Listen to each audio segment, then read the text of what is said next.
I am so mad at myself for not paying attention. You know, I fitted this for the wheel well. Well, it's 1/4 inch. That was a waste of money because I did not pay attention. I took it off the shelf and it was in the 3/4 inch spot for $70. I get home. Not until I cut it do I figure out it's 1/4 inch. So now I have to redo it on 3/4 inch. And the reason why is because I'm gonna have stuff on the side of it screwed in, and it needs to be sturdy because the electrical pump for the water heater is on one side and all my electricity is on the other side, so it definitely needs to be thick wood.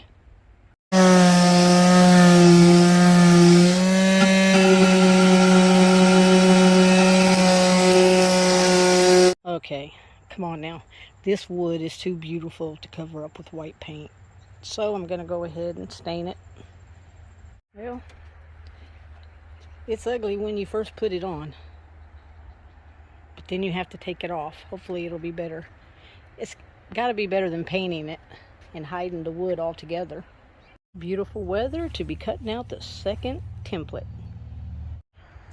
The reason I put the poly on is because it actually protects the wood. Not looking like MaxxAir fan weather. It's raining. I'm putting Thompson water seal on this side. Disregard the dryer, I'm multitasking. Anything that I can put mold spray on or Thompson water seal on, I'm going to. 1/2 inch birch plywood. 0. Seriously.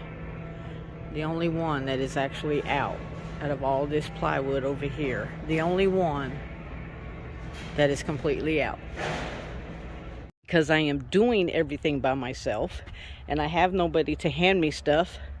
I have everything ready that I'm gonna need. I told somebody if they haven't heard from me in a couple of hours to let somebody from work know and get somebody out here because I have fell off. I have to do stuff like that. Precaution. Used to doing it from hiking alone. For this vehicle to have a real clear CarMax, no incidents, sure does have a lot of dents. Definitely gonna spray that. They give you a nice pretty piece of cardboard to make your template. So take this outside off and trace it.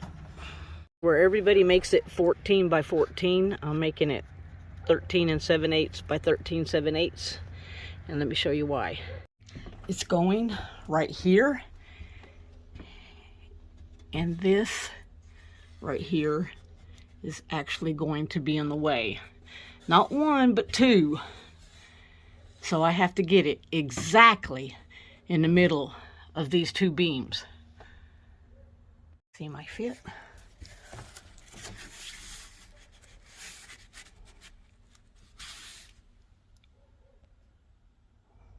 Okay, this is why you measure twice, cut once. Don't trace this, because if you do,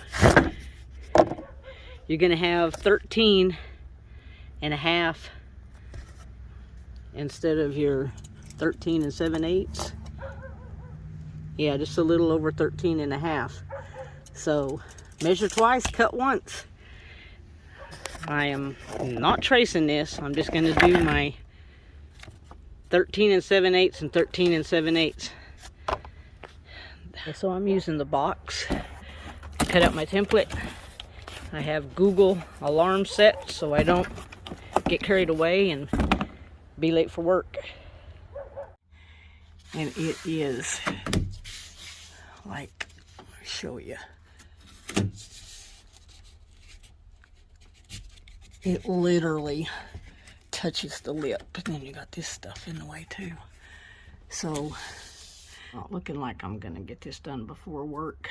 I'm gonna find my center and drill a hole and then another hole so I can line this up on the top, because you don't see this on the top. I'm going to switch to a smaller bit and then do the bigger bit on the top to get the jigsaw through it. No turning back now. I did 2 holes, so when I line up the center, I have to make sure this one's lined up as well. Let's see how close it is to the ridge here. The only thing is different up here is you don't see the 2 arches. The beams are not up here, so you have no idea where they're at. I know I'm going to cut on them. Got blood on my pants. If I had a nickel for every time I cut myself. I was putting the tape up and I touched that where I drilled. This stuff is really sharp. I can't, it's not going to stop bleeding, but the good thing is I have alcohol up here because I was going to wipe all this down with alcohol before I cut it and put the butyl tape down. Speaking of which, where's the butyl tape? I guess I'll go down and get a band-aid. See, I knew I was going to have to get down again. Safety glasses, and I need to tape a box or a trash bag or something so when all these little metal pieces fall all over the place, they're really bad for rusting, and then everything around it will start rusting.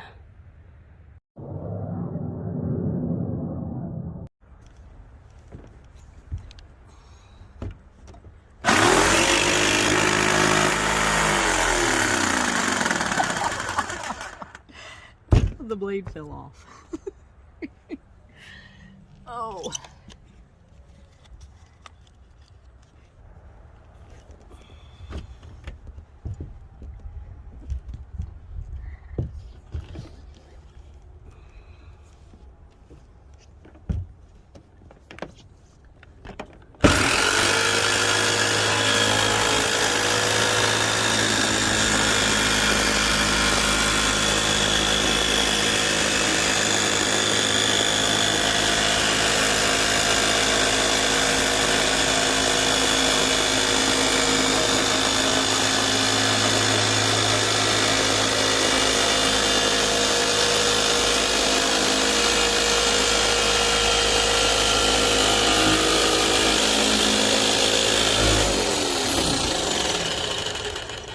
Tell I'm close to that beam.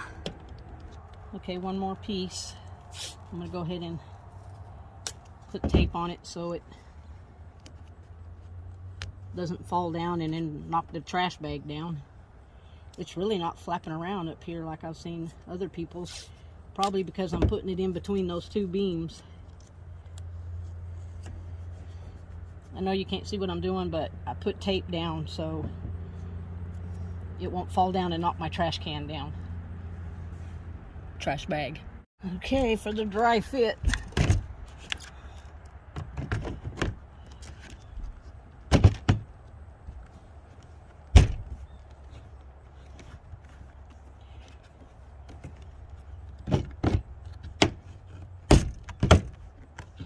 That is tight. Now let me show you how I'm going to have to double up on the butyl tape. Right here where the ridge is, like triple up on the butyl tape there. First, we got to file it down.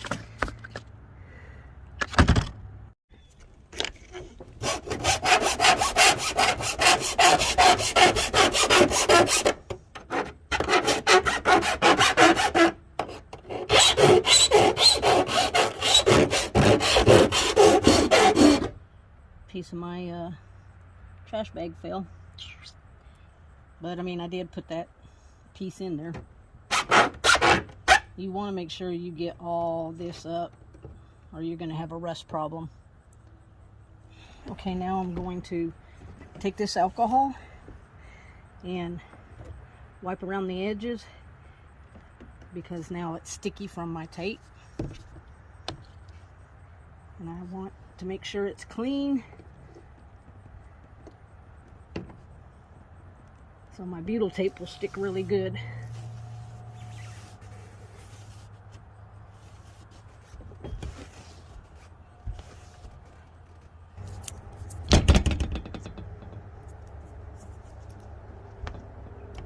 It's hanging off this freaking side over here.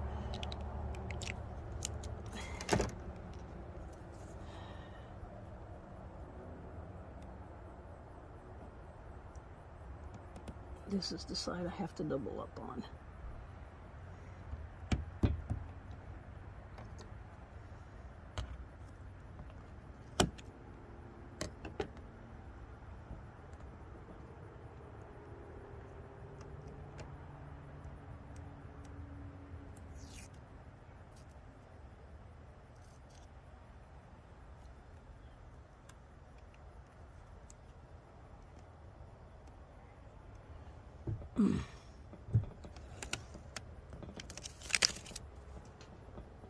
It's a good thing about having a trash can right there.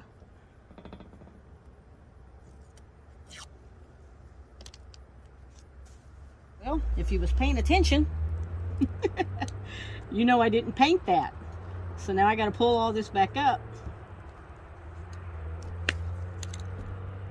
Stops rust.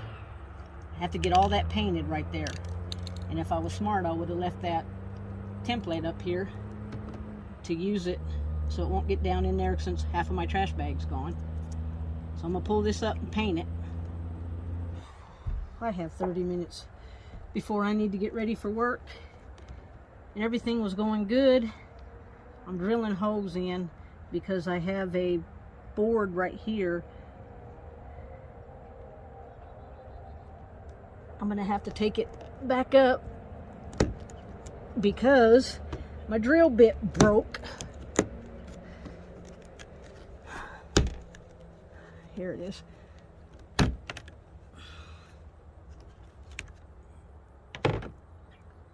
The drill bit.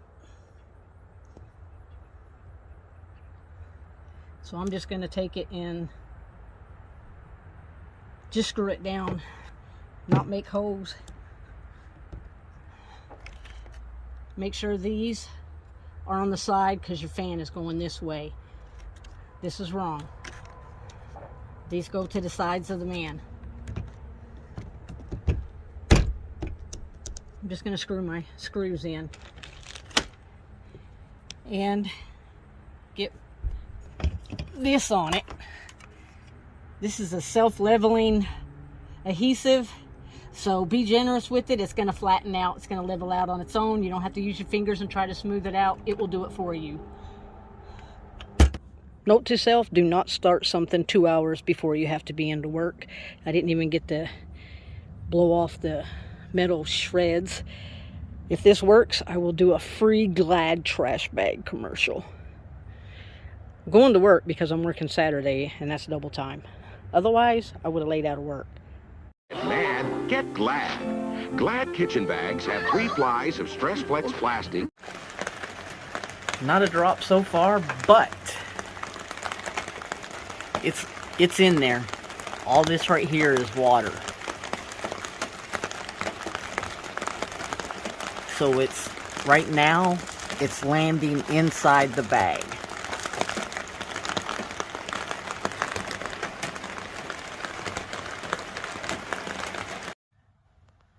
See, this is why I don't use just glue. This is liquid nail, didn't even work.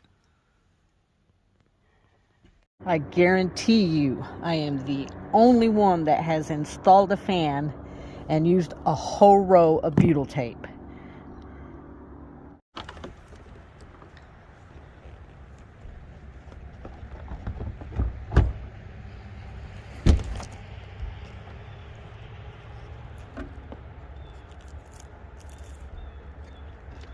That's a pretty fit. That's it for this video. I definitely made this twice as hard as it needed to be. Do not put it between the beams. You will struggle. When you put this stuff on, be generous with it. It gets nice and level. It's very easy. Let me tell you, I made this way harder than it needed to be. But I'm glad it's done. Now my thing is, I have another fan. Good Lord, I don't want to go through what I just went through. I was going to put it here, because I need room for my solar panels. But in reality, it goes here. And I am not going to have the same problem that I had with that one.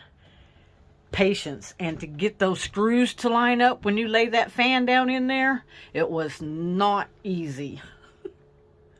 So again, I don't recommend sticking it in between these beams. Go ahead and stick it here. It's still going to be above your bed. Thanks for watching.